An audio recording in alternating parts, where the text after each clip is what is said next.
श्रीललितादेव्यै नमः। श्रीललितासहस्रनामस्तोत्रम् ध्यानम्। अरुणां करुणातरङ्गिताक्षीं द्रुतपाशाङ्कुशपुष्पबाणचापाम् अणिमाधिविरावृतां मयूखैः अहमित्येव विभावये भवानी।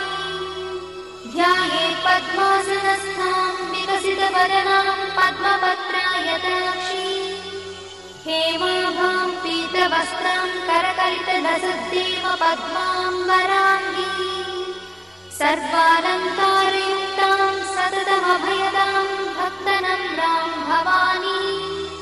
श्रीविद्यां शान्तमूर्तिं सकलसुरन्तां सर्वसम्पत्प्रदात्री